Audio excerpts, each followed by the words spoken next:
صلى الله عليه وسلم. أما بعد وسلام قدوميها قبل كي أقول ردا كلا دوان مرتدى شرف طليح اللي معنا ذا هوين كرمان مركلا عنكم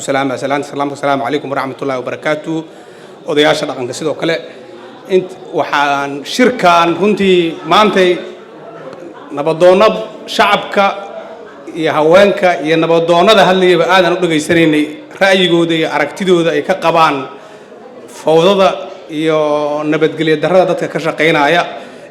iyo runtii sidii u arkaan in loola tacaalo waxaan horta leenahay walwalka badan iska daaya 60 jir ka shaqeyn raba in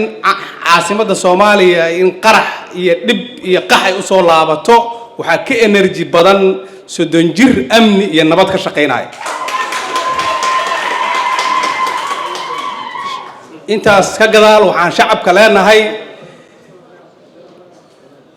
guriyihiina jooga dadkaas uma socdaan banaanbaxa waxay u socdaan fawdo iyo waxaan loo joogin ma ahan ujeedada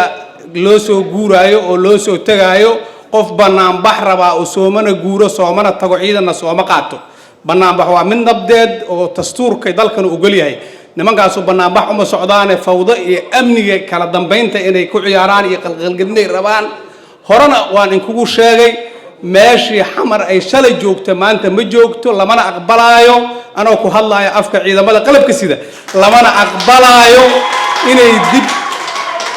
inay dib ugu laabato runtii waa ayaan daro maanta waxa ay soo wacay nin agaasimo ah say u fakarayaan dadkaas bal maanta waxa ay soo wacay nin agaasimo isbitaal markaas wuxuu u yiri waxa ay soo wacay nin kamid ah hogaamiyaashii dalka soo maray wuxuu yiri meeqa fariij oo meyd la dhigi karo isbitaalkiinu leeyahay bal sababta ka dambaysa in isbitaalada la weydiiyo iyadoo la rabo xukun in isbitaalada la weydiiyo inta fariij uu qaadi karo meyd ay qaadi karo in la weydiiyo bal arintaas bal ka warama dadka raba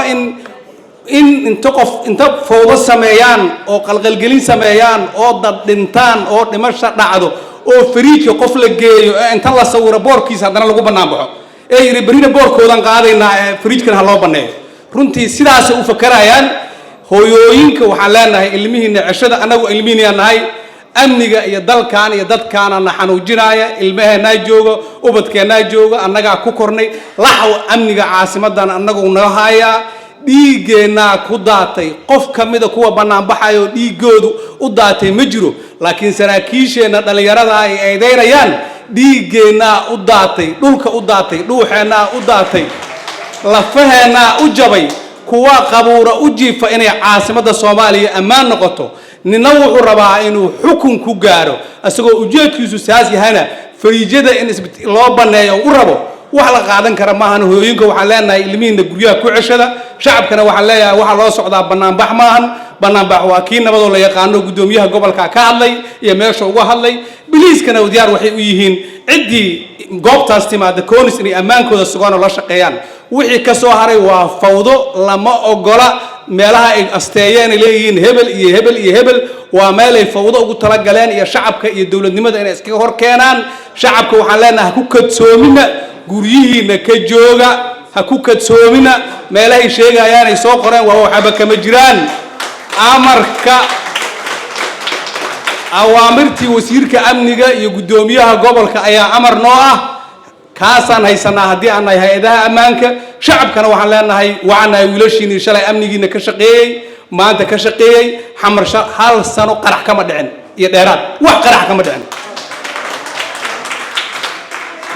kuwana qarax u siyaadinayeen dhimasho iyo dhaawac iyo rajaxumo iyo qarax iyo dhibaato ilaahay waxaan leenahay sida ay rabaan kama dhigtee ayaga ha ku ekaysa dhibka ummadda Soomaaliya ilaahay ha hanuuniya leenahay ilaahay ha hanuuniya leenahay hadii hanuuni waayana ayaga ilaahay ku akeeyo shacabka Soomaaliyeed waxaan leenahay gacmaha is qabsano inagu waxaan diyaar u nahay idinkaan idin kamid nahay dhalinyarada waxaan leenahay idinkaan idin kamid nahay hooyinka waxaan leenahay idinkaan idin kamid nahay wixii cabasho iyo hawl kalaana waxa loo sameeyay gudi iyo meel lagu tala galay laakiin waxaan leenahay bariyo kale iyo maalmaha la midka oo kale waxa loo socdaa waa dhiigiina iyo dhacaankiina maahan looma socdo banaanbax iyo nabadtiina iyo daratiina waxaan leeyahay guuleysta saasaan noo ballam insha Allah taala marxaladahaana waa laga gudbi doonaa kuwa sidaa u qaylo dhaaminayo oo weli qaylo dhaamin doona berina qaylo dhaamin doona marka dambe sida kalena waa laga gudbi doonaa iyagoo sida u qaylo dhaamin doona insha allahu tacaala